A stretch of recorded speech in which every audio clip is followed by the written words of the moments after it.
Hi everybody, Colby Frey here. I like to call myself the whiskey farmer at Frey Ranch. It all happened. I started ever since I was a little boy. I wanted to be a farmer, and as I grew up, I knew that I wanted to take our crops. I knew that our crops were extremely high quality, and I wanted to do something with those crops. And I thought, what better way than to make them into whiskey? And as I grew older, I loved whiskey, and so that's kind of how I became a self-proclaimed whiskey farmer. We're sitting on my tractor right now. It's actually our smaller of the two GPS guided laser scraping tractors. I'm going to just kind of take you guys around the tractor. This time of year, we're getting the fields ready to plant corn. Corn we want to plant in the first week to 10 days in May. That's because there's less chance of a frost, which could actually hurt or harm the corn as it's growing. But we want to plant it early enough that it has enough time to grow throughout the season. So we're lasering the fields right now. So all of our fields are all flood irrigated. So they have to be perfectly flat from side to side. And then they have to have a little bit of fall because the water flows from the top of the field to the bottom of the field. And so you go down the field, it goes about every 100 feet, it goes down about 2/10 every 100 feet. And so this is all done with the GPS system. And so I'll kind of show you guys here. So if you look behind me, you see the tractor right here on the sides, right here. And on the other side, we have GPS receivers that can tell. They talk to satellites. And a base station that's here on the ground, and they triangulate and they get the precise location that we are in the field. And it shows it right here. You have your target height and your blade height, and these arrows down here are if the blade needs to go up or down.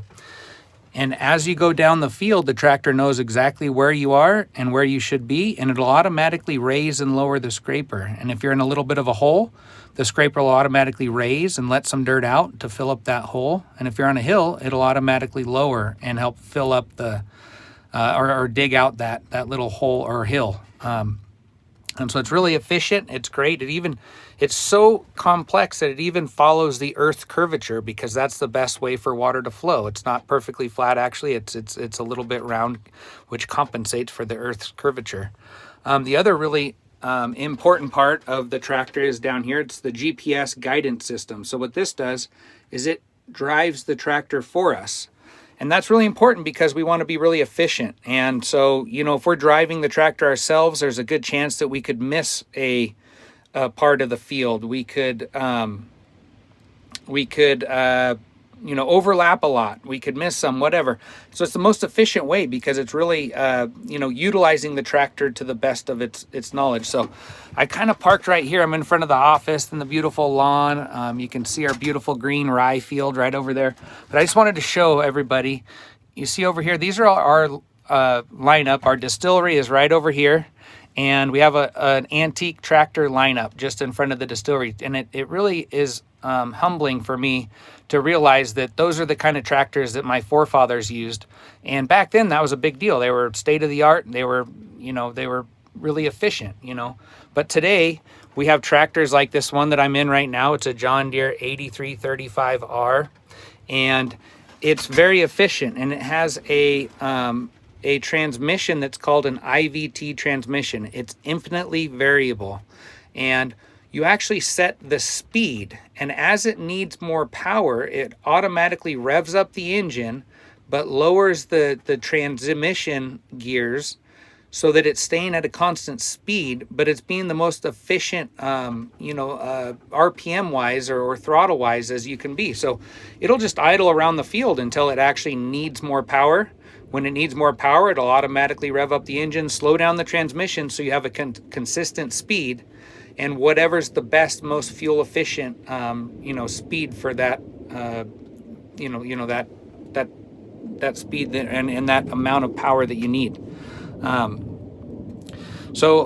Today we're so thankful to have all this equipment because without it, we can't be efficient. So what we do here at the farm is we take what our forefathers did and really worked for them, but we combine it with the modern luxuries that we have today in agriculture to be more efficient. Because what we're trying to do is we're trying to get the most out of our resources. So we want to be really efficient in the fields and have them perfectly flat with this laser system so that we can conserve water, our natural resource.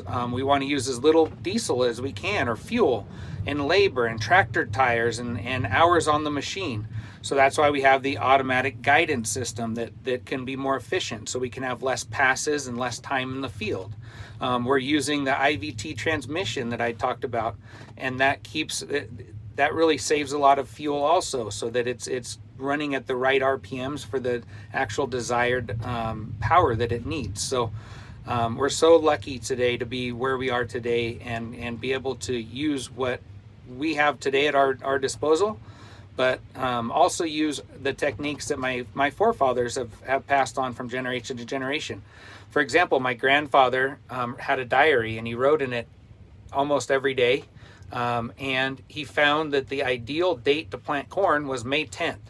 He tried it several years in a row earlier, and he got a late frost, and it hurt the corn. He tried it later. It didn't have enough time to mature in the field, and he found that May 10th was the best chance of not having a late frost, while also not having enough time for the crop to actually grow throughout the season. So we take what I learned from my forefathers. We've been farming in Nevada here since 1854, and we take that and we combine it with these new techniques and new technology that we're so fortunate to have.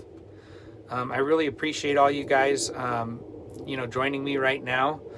We have a lot coming up in the next few months. We're like I said, we're planting corn right now, or actually I take it back, we're getting ground ready to plant corn right now. We're irrigating our alfalfa today, and I don't know if you guys can hear that, but a jet's actually passing over me from NAS Fallon right now. Hi, Ryan. And so there's a lot of happening right here on the farm. I'm sitting in the tractor right now, as you can see behind me. It's very windy, and so I felt like if I was outside walking around the tractor, the wind wouldn't work. So always something fun happening on the farm, and always something to overcome. We appreciate all you guys. Thank you for joining me. Bye.